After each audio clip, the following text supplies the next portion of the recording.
Sophie. なんでそのさ、パンツしたの？パンツ新しいのにしたら。パンツ？パンツ履き替えてしたら。Huh? Oh, おしっこしました。昨日。Welcome to Watch Symposium. I'm Austin. Sophie, how are you? Yeah? All right, so here I am at the mall. And what am I wearing today? Grandfather's Hamilton. Yes. Yeah? I'm making a movie. Movie, that's right. Can you say movie? All right, so now, what do I have to say about this watch? Well, I know what it's like to have an expensive dress watch. Russian blue. Hold on a minute. American short hair.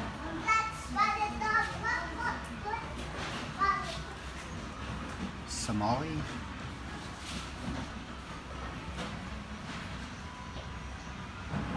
This is Persian. My favorite, a female ragdoll, just like I have.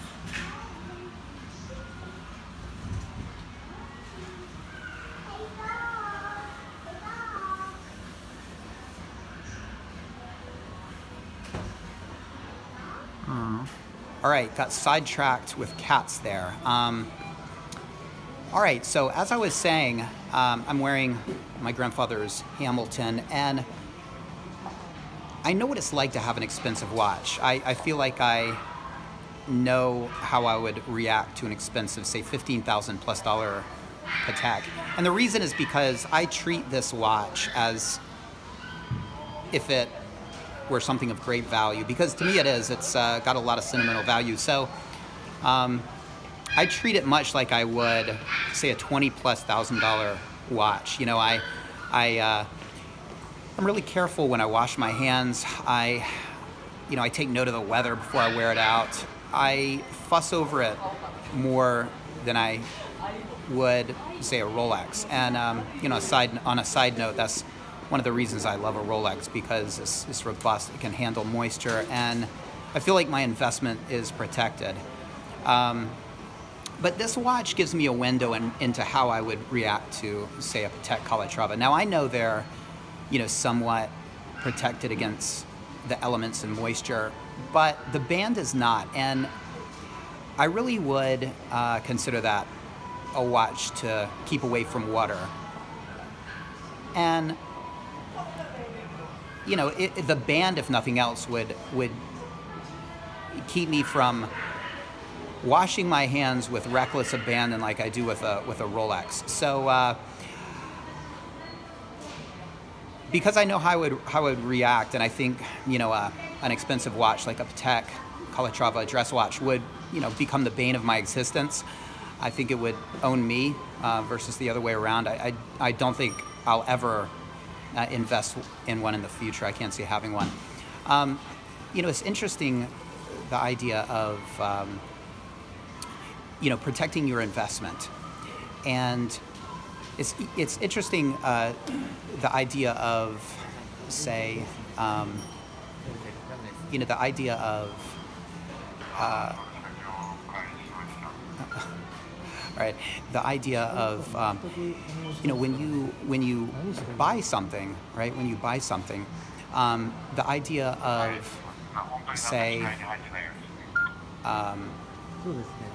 the idea of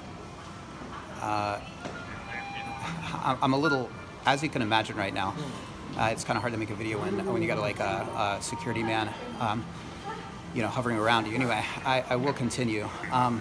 Anyway, when I got into cameras and lenses and watches, I always thought, you got to be careful with expensive things. And whenever you buy something, you have to think in terms of will I lose it in the future, and could you lose it in the future? Hi. なんかの撮影ですか？ Yes. 何か。私をはい。私を撮ってる。私を撮ってる。 Yeah. お店が関係ない。No, 関係ない。こちらでする必要はあるんですか？必要じゃないけど。こちらじゃないところの方がちょっと問い合わせが来てる。変わった人がいるってことで。Okay. 僕の場所。そうです、場所。All right. Okay, I'm back. That was interesting. You know, my finger hit like the digital zoom, so I hope you enjoyed that shot of my nose. Anyway, so where was I?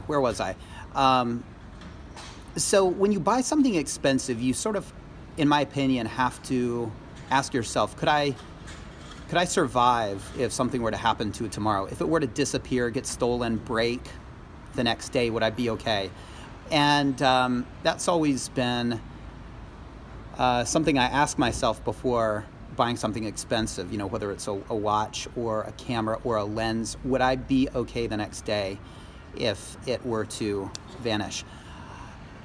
And, you know, I think that's kind of a wise way to work it. I can't help but think of Archie's Patek. It's a beautiful watch, but it's a lot of watch, and it would certainly be too much watch for me.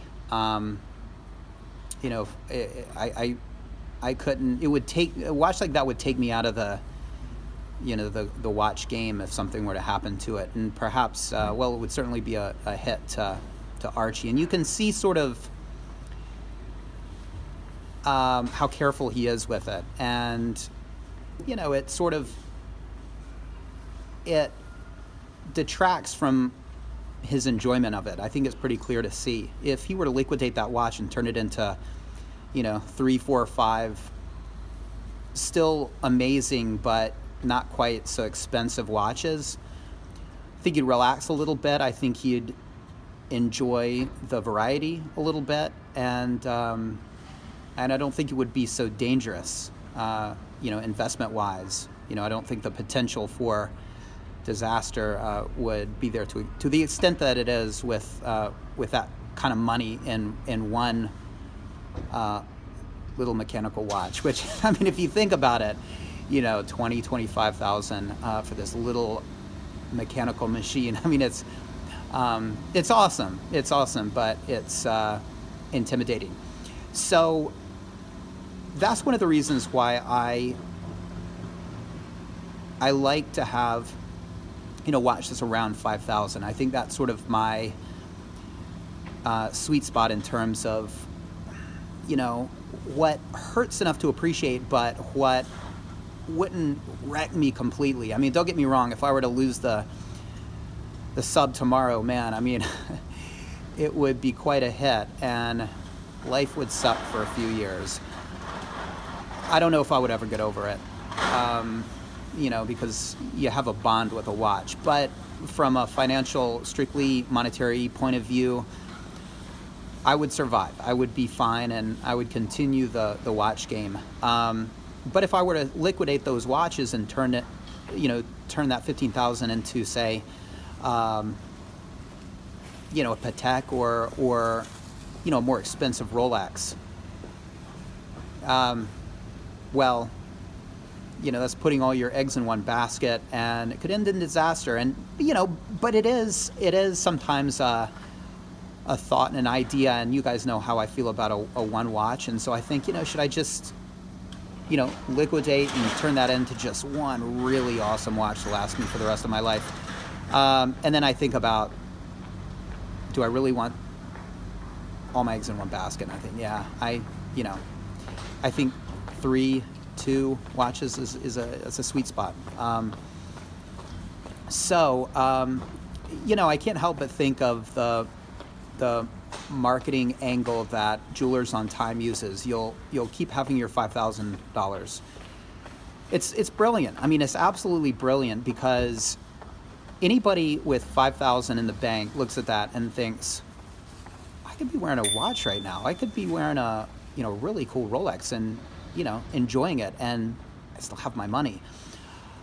It's a little bit deceptive. You know, if you buy wisely, I guess in the future you could recoup that money.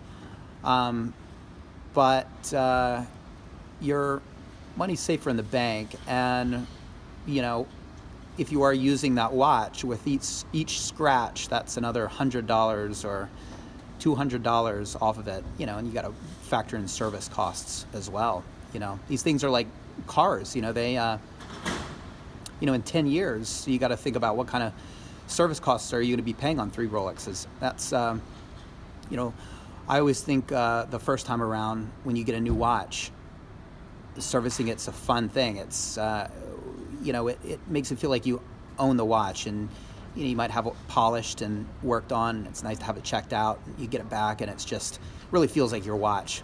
But after that, services are just like a necessity, and not something I think I'll take much pleasure in. With the exception of the Explorer 2, I want to have that polished, so I kind of looking forward to that, having that one polished. But the other two, no. I mean, it's just all business there, and just lubing it and lubing them and getting them all, you know, worked on and stuff. So, but anyway, yeah. So wow, I'm all over the place topic-wise, I feel. But I'm going to wear this a few days and break out the wedge field. The wedge field is even more, you know, I feel even more important, because I feel like this might have been my great-grandfather's watch, and the wedge field certainly was my grandfather's watch. And I think I love the size of it. It looks like a grandfather's watch. I prefer it to this watch. I think this is a little small. So I'm even more protective of the wedge field. But I still like to get them out and use them and disperse that oil and you know, use them the way they're meant to be used and enjoy them. I don't want them to be drawer watches forever. Speaking of the Timex, the grandfather Timex, it's repaired, and it's going to be coming over in the Christmas box from America, and I can't wait to get that. That's going to be sort of my kick around grandfather watch. I feel like I can use that watch and sort of enjoy it and not really fuss over it like this or the wedge field. So I'm really looking forward to getting that that Timex. Anyway, watch limits. I mean, watch fund limits. That's kind of an interesting topic and something to think about. And for me, it's about 5,000. That's the monetary, sort of the high end. I went over that a little bit with the GMT, but that was an exception. That was really a watch I wanted. But 5,000 is about what allows me to appreciate a watch, yet not infringe upon my enjoyment by fretting over, you know, losing it or whatnot. What about you? What's your cutoff? When do you start sweating? Really depends on how much money you have. I mean, if you're minted, you know, a $20,000 watch might just be, hey, an everyday thing for you. So for me, it's about 5,000. That's I feel like the sweet spot of you know, appreciation, yet not financial stupidity. Anyway, take care. See you next time. Thanks for watching. Bye bye.